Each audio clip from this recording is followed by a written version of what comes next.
Kaixo guztioi, kasu honetan egingo dugu 2008 urtean uztailan agertu zen ariketa bat.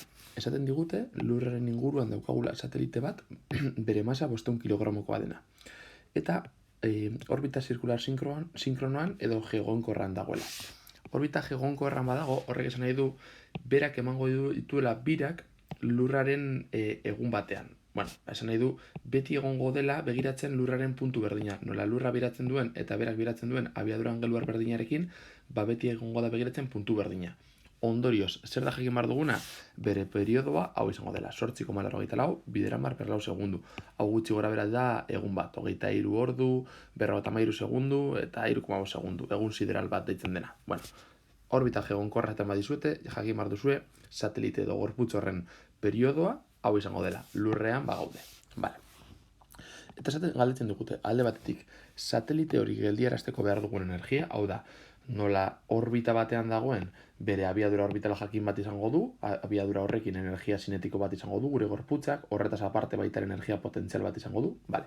Galdera da, ea zenbateko energia eman edo kendu behar zaion gure gorputzari, erabat gelditzeko, hemen ikusten dugun bezala. Jarraituko du hemen, baina ja ez du abiadura orbitala izango, geldirik egongo da. Eta ondoren, bigarren galderak esaten digu, ja geldirik dagoenean, hasiko da jausten, noski, izango da erorketa aske bat, lurrak eragiten diolako intergravitatoria, eta zein abiadurarekin helduko den lurra salera. Beraz, hasiko gara lehenengo zatiarekin. Esaten digute, satelitea gelditu nahi dugula. Bai, satelitea egongo da lurrari birak ematen. Hasiera batean, izango du bera abiadura orbitala, beraz gure satelitearen energia mekanikoa edo energia osoa izango da alde batetik sinetikoa, bai, abiadura izategatik lortuko duena, izango dena bat zati bi masa abiadura karratura, eta beste alde batetik energia potentziala, izango dela -G, mmr, eta garrantzia izango du zenbateko distantziara dagoen lurretik. Vale. Eta ondoren nahi dugu satelitea gelditzea. Kasu horretan, satelitea geldirik dagoenean, vale? Kasu honetan, energia mekanikoa izango da sinetikoa potentziala, baina sinetikoa zero izango da zergaitik geldirik dagoelako.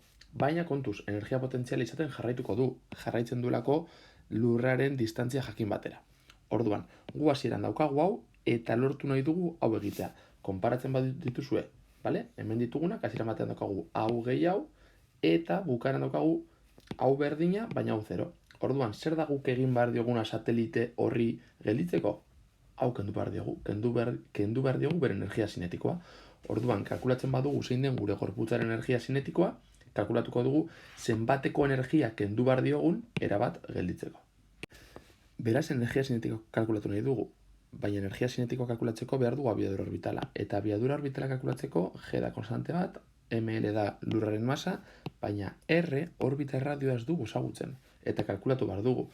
Begiratzen baditugu dauzkagun datuak, fijatu behar gara daukagula orbitaren periodoa, hau da, dakigu zenbat denbora behar duen bira bat emoteko, eta T eta R elkarrekin relazionatu daitezke. Beraz, ikarriko dugu gora T-ren formula, askatuko dugu R eta kalkulatuko dugu zein den erradio hori. Jarri dugu zein den periodoaren formula, bai? Horreko bide baten azaltzen dugu nondik ateratzen den. Vale, orain nola R eskatu nahi dugun, R karratu hau karratu bihurtzen du T, eta gero G bider ml gora doaz, hemen dauzkagunak, eta lau pi karratu bera doaz, hemen dauzkagun bezala, beraz eskatu dugu R kubo. Baina gu nahi duguna da R, ez R kubo, beraz, R kubo askatzeko, kubo hau bihurtzen da R kubo kasunetan, eta hau da hemen daukagun adierazpena. Beraz daukagu modu bat R kalkulatzeko, eta hemengo datu guztiak ezagutzen ditugu, beraz sartuko ditugu.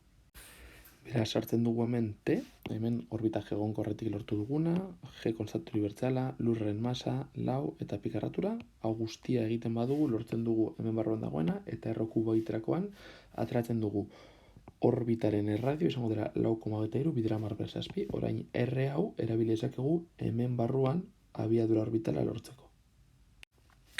Vale? Energia sinetikoa bat zati bi M, V karratura, V hau bada, karratuak kentzen du erro karratu, eta gertzen zaigu G bider ml zati R. Sartzen ditugu datuak, R-azpian kalkulatu dugun erradio orbitala, eta kalkulatzerakoan lortzen dugu hau. Mugitzen dugu koma, eta lortzen dugu 2,37 bideramar bederatzi joule. Hori da azkenean sateliteak daukan energia sinetikoa, eta kendu nahi dioguna. Beraz, sateliteari kendu behar zaion energia, bera bat gelditzeko hori izango zen, vale? Eta hau, adiaziko dugu horrela. delta E jarriko dugu, eta azkenean zenbateko energia aldaketa eragin bar diogun sateliteari erabat gelditzeko. Vale, eta ja kalkulatu dugu. Orain gure satelitea geldirik dago. Begiratu bar duguna da zenbateko abiadurarekin helduko den bera, eta horretarako erabiliko dugu energiaren kontserbazioa.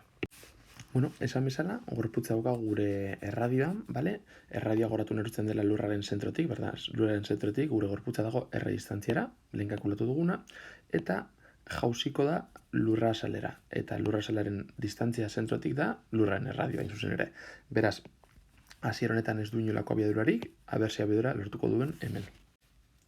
Hain zuzen ere hau da kontserbazioa, apuntatuko ditugu zenbait datu, adibidez, A puntuan abiadura zera izango da. A puntuan RA izango da lehen kalkulatu dugun R. B puntuan abiadura hau izango da kalkulatu nahi duguna, vale? Hori da gure ezaguna, eta azkenik B puntuan R izango da lurraren erradioa. Bueno, nola eskatu nahi dugun, hau bestaldera eramaten badugu, horrelako zerbait geratzen zaigu, R honetan sartuko dugu lehen kalkulatu duguna, eta askatuko dugu VB.